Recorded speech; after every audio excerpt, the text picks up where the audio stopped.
우리가 성탄절을 앞두고 빌레몬서를 묵상하는 것은 참 특별한 의미가 있습니다. 성경의 많은 인물과 사건들이 예수님의 그 구원의 신비를 참 보여주고 있는데, 어제부터 보고 있는 우리가 보고 있는 오네시모와 빌레몬의 그 이야기를 통해서 예수님의 놀라운 구원의 신비를 우리는 이 성탄의 계절에 다시 한번 깨달으면서 예수님이 왜 이 땅에 오셔야만 했는지, 또 우리가 성탄절을 어떻게 보내야 하는지 함께 그 의미를 찾아보고자 합니다. 우리가 어제 보았듯이 오네시모라는 종은 자신의 주인 빌레몬에게서 도망을 치죠. 이제 그 오네시모는 지금 바울과 함께 있습니다. 바울과 함께 있으면서 오네시모는 예수님을 영접하고 새 사람이 되었습니다. 그래서 바울은 이 오네시모를 그의 원래 주인 빌레몬에게 돌려보냅니다. 그러면서 그 오네시모의 주인 빌레몬에게 쓴 편지가 바로 이 빌레몬서이죠. 바울은 이 오네시모를 빌레몬에게 다시 돌려보내면서 세 가지 부탁을 하고 있는데, 그 세 가지 부탁을 보면서 예수님의 구원의 원리, 그리고 성탄을 보내는 우리의 자세에 대해서 한번 살펴보고자 합니다. 자, 첫 번째는 빚진 것이 있으면 내 앞으로 계산해달라라는 바울의 부탁입니다. 18절에 그가 만일 내게 불의를 하였거나 내게 빚진 것이 있으면 그것을 내 앞으로 계산하라. 이 종이 주인에게서 도망쳤다는 것은, 종은 어떻습니까? 주인의 소유물이었죠. 소유물이 도망쳤다는 것은 그 주인에게 있어서는 상당히 큰 손해입니다. 그리고 그 종이 해야 될 일을 하지 않았기에 또 거기에 따른 손해가 주인에게 발생했을 수도 있습니다. 그래서 이 종이 오네시모가 도망을 치게 되면서 주인 빌레몬에게 발생한 많은 손해들, 그리고 오네시모가 종에게 갚아야 하는 그 금액들을 바울은 자신에게 그것을 청구하라. 내가 갚겠다. 바울 그 자신이 그 오네시모가 갚아야 될 것을 자기가 대신 갚을 테니 이 종을 받아달라라는 그러한 편지의 내용입니다. 이것은 예수님의 구원 사역을 너무나 잘 보여주고 있습니다. 우리가 모두 죄의 종이었죠. 그런데 예수님께서 우리가 치러야 될 죄값을 예수님이 대신 갚아주신 것입니다. 이것이 바로 대속의 원리죠. 대신 갚아주다. 이것이 바로 예수님께서 우리를 구원하신 구원의 원리, 대속의 원리예요. 우리가 갚아야 할 그 죄의 값을 예수님이 다 갚아주신 것입니다. 어디서 갚으셨죠? 십자가 위에서 생명을 버리시면서 우리의 모든 죄값을 다 갚아주신 거예요. 이것이 예수님의 그 구원의 원리입니다. 예수님께서 십자가에서 죽으시면서 하셨던 그 마지막 말씀 기억하십니까? 다 이루었다. 다 이루었다. 자, 이 다 이루었다라는 그 뜻이 무엇입니까? 우리가 많이 듣기도 했죠. Paid in full. Paid in full. 다 지불했다라는 그런 뜻이에요. Paid in full. 예수님께서 마지막 십자가에서 숨을 거두실 때 하셨던 그 말, 다 이루었다. 이것은 내가 죄값을 다 치렀다. 더 이상 빚이 없다. 완납했다라는 그런 뜻을 가지고 있는 거예요. 이것이 예수님의 십자가 구원의 원리입니다. 바울은 오늘 12절에서 오네시모를 내 신복이다라고 표현하죠. 내 신복이다. 그는 내 신복이다. 이 신복이라는 뜻이 무엇인가요? 신복은 심장이라는 뜻이죠. 심장. 바울은 이 바울을 만나 예수 그리스도를 영접하여 새 사람이 된 이 오네시모를 나의 심장이다라고 그렇게 표현을 하고 있으면서 내 심장과도 같은 이 오네시모를 잘 받아달라. 내가 이 심장과도 같은 이 오네시모의 모든 몸값, 손해를 내가 다 갚겠다라고 하는 것입니다. 예수님도요, 예수님도 우리를 어떻게 보실까요? 예수님도 우리를 심장처럼 보시는 거예요. 심장처럼 보시고 심장과도 같은 우리를 너무나 사랑하셔서 예수님의 심장과 우리의 심장을 바꿔주신 거예요. 죄의 값을 예수님의 심장을 주시면서까지 다 갚아주신 것입니다. 우리가 치러야 될 그 죄값을 예수님의 심장을 주시면서 갚아주신 거예요. 사도 바울 빌립보서 1장 8절에서도 이렇게 말씀하죠. 내가 예수 그리스도의 심장으로 너희 무리를 얼마나 사모하는지 하나님이 내 증인이라. 예수님의 심장을 가진 사람이었기에 오네시모를 그의 심장으로 여기고 그를 다시 받아달라. 예수님의 마음으로 그 모든 빚을 다 갚고자 했던 것입니다. 예수님도 우리를 심장처럼 사랑하셔서 심장을 이식해 주셨어요. 심장 이식 수술을 해주시고 우리를 새로운 자유자로, 종에서 자유자로 바꿔주신 거예요. 왜냐하면 몸값을 다 지불하셨기 때문에, 죄값을 다 지불하셨기 때문에 이제 우리는 그 예수님의 그 paid in full의 그 은혜로, 다 이루었다의 은혜로, 심장을 바꾸어 주신 그 은혜로 우리는 자유자가 된 것입니다.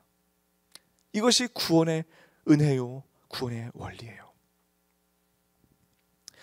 두 번째는 이제 그 구원의 은혜로 인하여 우리는 하나님의 기쁨이 되었습니다. 20절에 오 형제여 나로 주 안에서 너로 말미암아 기쁨을 얻게 하고 내 마음이 그리스도 안에서 평안하게 하라. 바울은 빌레몬이 이 오네시모를 용서하고 받아들일 때 그것이 너무나 큰 기쁨이 된다는 것을 말합니다. 하나님도 예수 그리스도를 통해서 우리가 종에서 자유함을 얻는 것이 하나님에게 너무나 큰 기쁨입니다. 하나님께서 왜 우리를 자녀로 삼아 주셨을까요? 이유가 없어요. 하나님이 우리를 자녀 삼아 주신 데에는 이유가 없습니다. 그냥 우리가 기쁘신 거예요. 우리가 너무나 그냥 기쁘신 거예요. 이유가 없습니다. 뭐 우리가 주일 성수 잘 할 것을 미리 하시고, 우리가 봉사할 것을 미리 하시고, 우리가 뭐 헌금 생활 잘 할 것을 미리 하시고, 우리가 새벽 예배에 이렇게 잘 참여할 것을 미리 아시고 우리를 택하여 주셨다면 그 구원은 은혜가 아니고 우리의 공로지요. 우리의 공로에 따른 마땅한 대가이죠. 그런데 그거와 관계없이, 우리의 어떠함과 관계없이, 우리의 행위와 공로와 관계없이 창세 전에 에베소서 1장에서 이렇게 말씀하고 있습니다.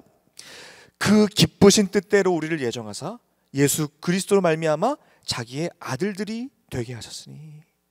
창세 전에 그 기쁘신 뜻대로 우리를 예정하사, 창세 전에 우리가 우리의 행위와 공로를 보고 나서 우리를 자녀 삼아 주신 것이 아니에요.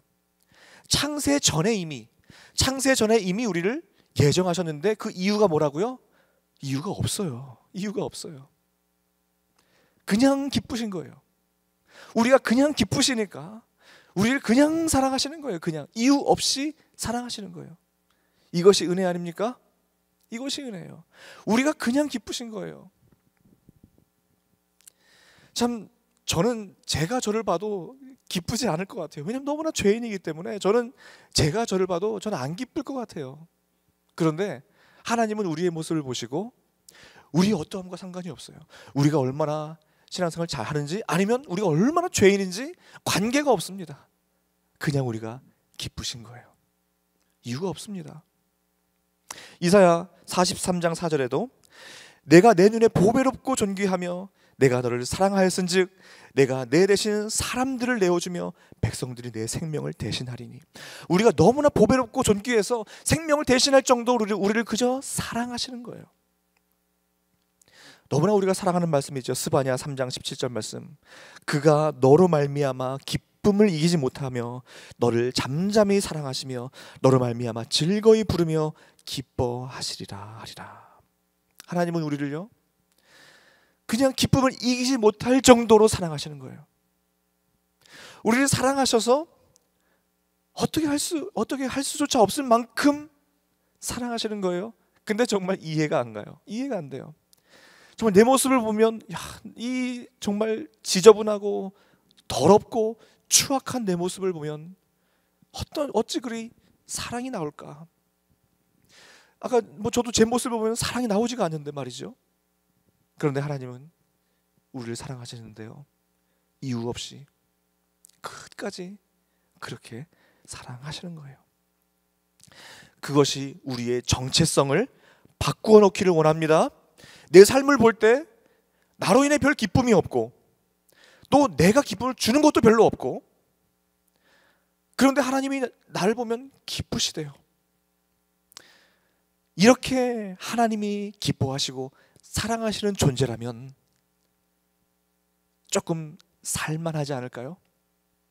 우리가 이 코로나 시기를 겪으면서 코로나 블루 그 우울증에 우리가 얼마나 많은 사람들이 시달립니까? 내 존재가 너무나 작아 보이고 또 내 힘대로 내 뜻대로 되는 것이 하나도 없고 또 이것이 언제 끝날지도 모르고 모든 것이 절망이고 모든 것이 우울한 거예요. 그래서 사람들은 자신의 존재를 때로는 잊어버리기도 하고 때로는 극단적 선택을 하기도 합니다. 그러나 이 정체성을 한번 생각해 보세요. 나를 이토록 사랑하시는 분이 하나님이시다. 내가 나를 보면 소망이 없지만, 이 시대와 세태를 보면 소망이 없지만, 하나님은 나를 그토록 사랑하셔서 견딜 수 없을 만큼 사랑하시고 나를 심장과 같이 사랑하시고 내 모든 죄값을 대신 지불하시면서까지 사랑하시는 분이 계시고, 그분이 우리의 창조주 하나님이시라는 것을 안다면, 그것이 우리의 정체성임을 우리가 안다면 이 세상 살만할 거예요. 그리고 지금 우리 안에 이 당면한 참 힘들고 때로는 우울한 것들, 때로는 절망의 그 상황 앞에서 또한 삶의 짐이 너무나 무거워서 일어날 힘조차 없을 때에라도 우리를 사랑하시는 그 하나님으로 인하여 우리는 일어날 수 있습니다. 오네시모라는 이름의 뜻이 무엇입니까? 오네시모라는 이름의 뜻이 유익한 자였습니다. 유익한 자. 유익한 자. 사도 바울이 그랬잖아요. 이 오네시모가 전에는 무익하였는데 이제는 유익하니, 전에는 무익하였으나 11절에 전에는 무익하였으나 이제는 나와 내게 유익함으로 내가 다시 돌려보낸다. 우리도 때로는 내가 쓸모없는 존재 아닌가, 내가 의미 없는 존재 아닌가, 그렇게 생각할 때가 있습니다. 그런데 아닙니다. 하나님 앞에서는 유익한 존재요, 유익하다 못해 너무나 보배롭고 존귀하고 사랑스러운 존재라는 거예요. 유익한 자라는 겁니다. 무슨 차이가 있습니까? 예수 그리스도가 있고 없고의 차이예요. 예수 그리스도가 없으면 무익하지만 예수 그리스도가 있으면 유익한 자가 되는 줄로 믿습니다. 예수 그리스도 차이예요. 예수 그리스도가 있으면 우리는 유익한, 하나님의 눈에 보배롭고 존귀한 그런 존재인 것을 믿습니다. 우리가 모두 오네시모와 같이 종에서 자유자로 바뀌었습니다. 무익한 자에서 유익한 자로 바뀌었습니다. 그 정체성이 바뀌었습니다. 우리는 더 이상 소망 없이 주저앉아 있을 수 없습니다. 우리는 더 이상 절망의 늪에서 주저앉아 있을 수 없습니다. 하나님의 자녀답게 자유자답게 살아내시기를 간절히 소망합니다. 우리가 자주 부르는 찬양이 있지 않습니까? 내가 원하는 한 가지 뭐죠? 주님의 기쁨이 되는 것. 내가 주님이 기쁨이 되는 것. 이미 우리가 주님의 기쁨입니다. 이미 우리가 주님의 기쁨이에요. 이제는 그 기쁨의 존재답게 이제 우리가 살아가야 하는 것입니다. 마지막으로 우리를 위해 우리의 몸값을 대신 지불하셨고 우리를 너무나 사랑하셔서 우리를 기뻐하시는 그 예수님은 이제 우리 안에 거하시기를 원하십니다. 22절에 오직 너는 나를 위하여 숙소를 마련하라. 너희 기도로 내가 너희에게 나아갈 수 있기를 바라노라. 우리가 계속 바울과 오네시모의 관계 속에서 예수님의 모습을 보고 있죠. 자, 바울은 지금 나를 위한 숙소를 마련하라. 이 바울이 어서 그들에게 가고 싶은 거예요. 나를 위한 숙소를 마련하라. 우리도 예수 그리스도 십자가의 은혜로 구원받았다면 우리 안에 예수 그리스도의 숙소가 있어야 돼요. 예수 그리스도가 거하실 공간이 우리에게 있어야 합니다. 예수님은 우리와 함께 있기를 원하세요. 예수님 우리와 함께 있기를 원하세요. 예수님이 12제자를 선택하실 때 왜 예수님이 12제자를 선택하셨습니까? 마가복음 3장 14절에 이에 12를 세우셨으니 이는 자기와 함께 있게 하시고, 자기와 함께 있게 하시고. 예수님께서 12제자를 선택하신 그 이유 중 첫 번째는 바로 함께 있게 하시려고. 예수님은 함께 있기를 원하세요. 예수님이 왜 제자로 삼으셨습니까? 함께 있게 하시려고. 예수님은 함께 있기를 원하세요. 예수님은 항상 우리와 함께 거하고 동행하기를 원하세요. 예수님의 제자가 된다는 것은요, 예수님과 함께 있는 것입니다. 예수님을 떠난 제자, 그것은 어울리지 않는 단어예요. 예수님과 함께 있는 자가 예수님의 제자입니다. 우리가 내 마음 그리스도의 집이라는 그 소책자 우리가 많이 읽기도 하고 공부도 하고 제자 훈련 때도 읽지 않았습니까? 주인공이 예수님을 자기의 집으로 이제 모셔드립니다. 그러면서 자기의 집의 모든 공간들을 예수님께 이제 보여드리죠. 거실을 보여드리고, 침실을 보여드리고, 주방을 보여드리고, 작업실을 보여드리죠. 또 서재도 보여드리죠.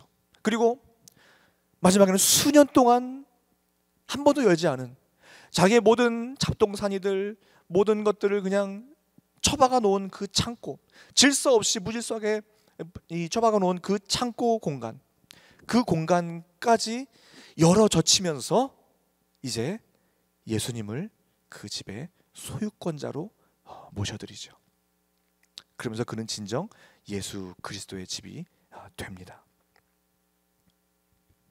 바로 이것이 우리의 모습이 되어야 될 거예요.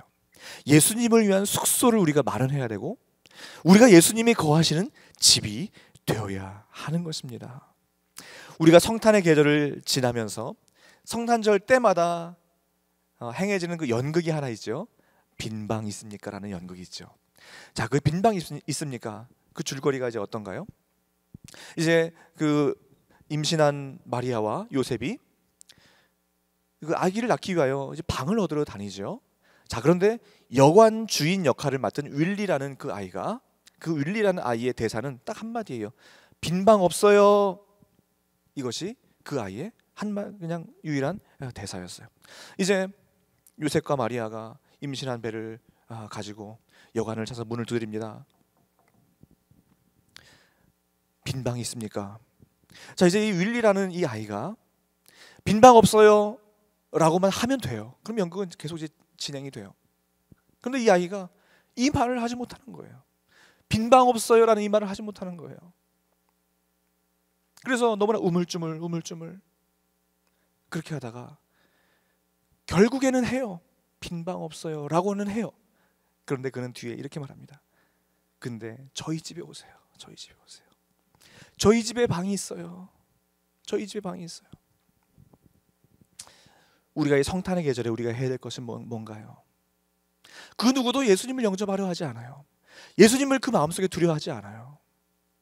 그때 우리가 해야 될 것, 예수님을 모셔 드리는 겁니다. 예수님을 위한 숙소를 마련해 드리는 거예요. 그것이 사도 바울의 소망이고 마지막 편지의 내용인 것입니다. 예수님을 위한 숙소를 마련한다는 것은 실제적으로 어떤 모습일까요? 내 마음에 예수님이 거하시는 것입니다. 예수 그리스도와 연합되는 것입니다. 예수님을 항상 의식하는 것입니다. 예수님과 동행하는 것입니다.